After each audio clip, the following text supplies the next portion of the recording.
Hi there. Today I'd like to demonstrate a little bit of integral calculus. This is a demonstration I used as a teaching demo when I was applying for a job at Lane Community College. And I got the job, so hopefully it will be useful to you. There are a few prerequisite concepts to understanding this process, so here are a couple of sample questions that if you can answer, that sets you up pretty well. Finding the volume of a cylinder given its radius and its height,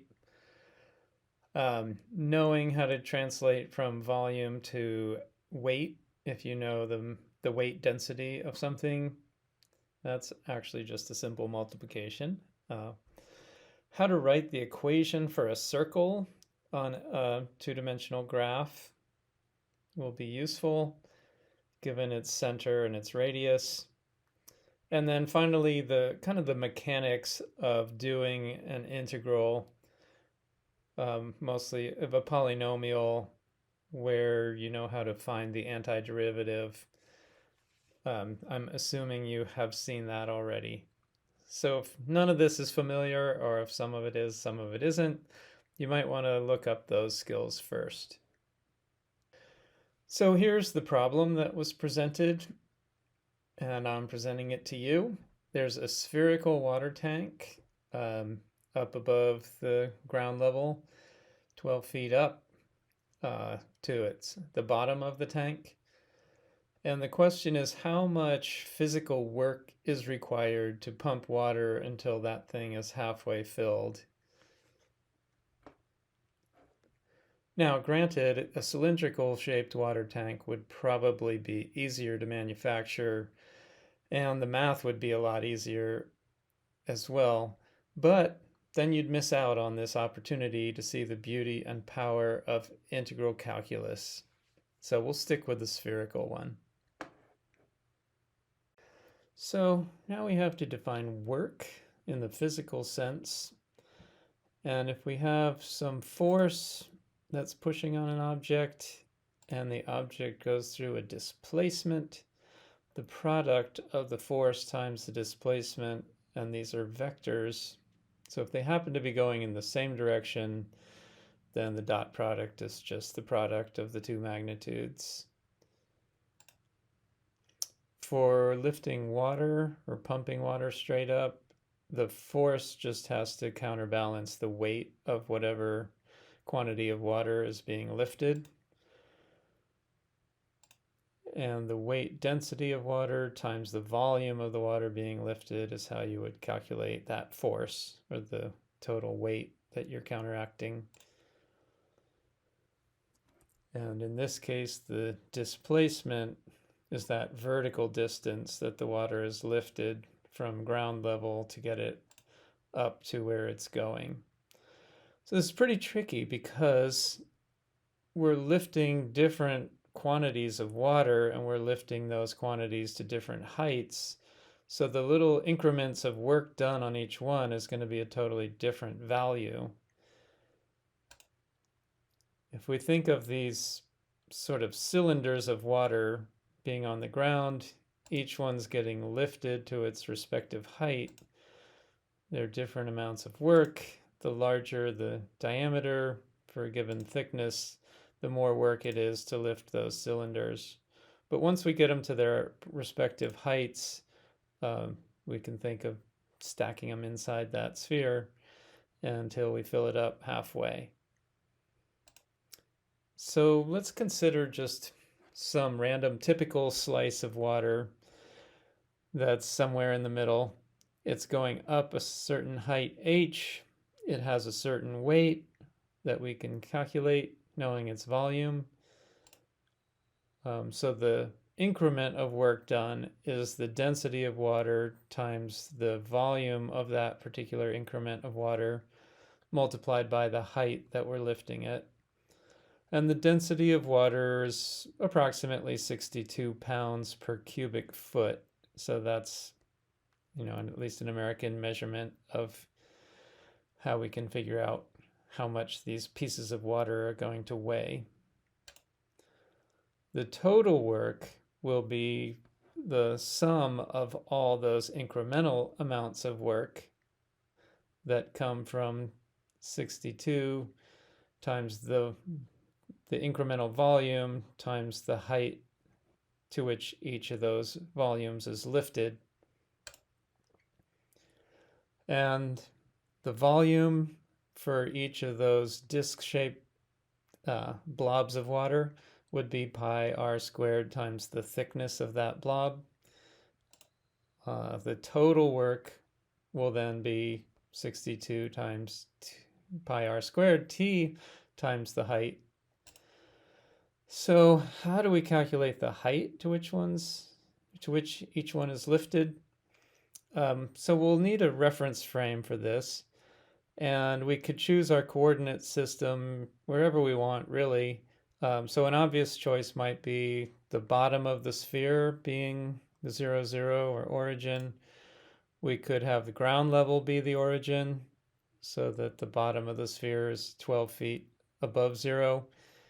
We could have it any random place where there's a sideways component and an upwards component, but probably one of those centered choices is the best, or the mathematically the easiest. So I'm going to just arbitrarily go with the origin as the bottom of the sphere that's 12 feet above ground level. So if we think about a point on that sphere, we'll have an x-coordinate and a y-coordinate.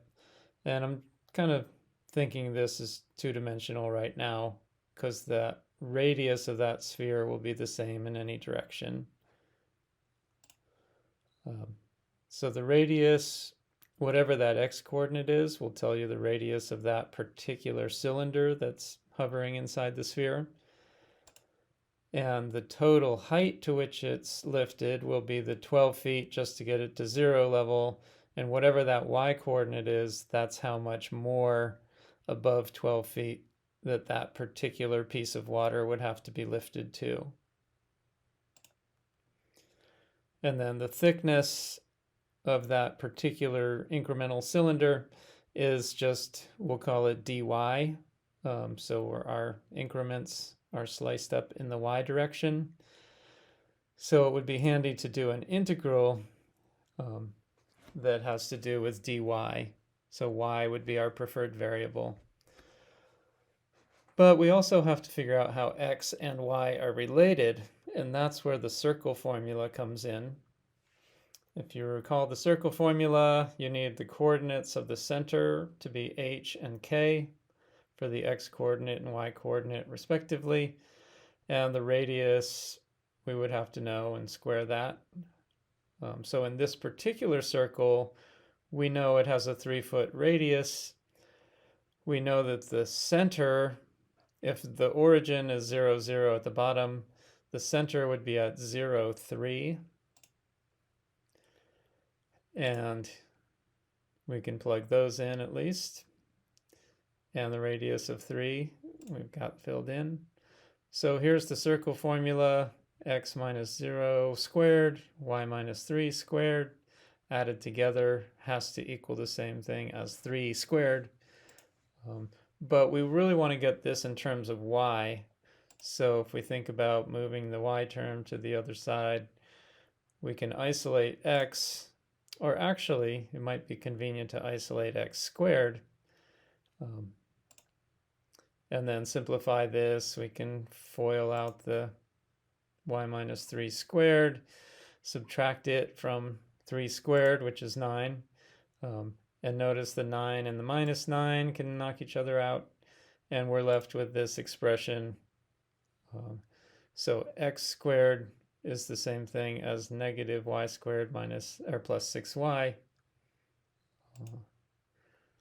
Okay, so we can substitute that into our integral for the radius and for the height and get this expression.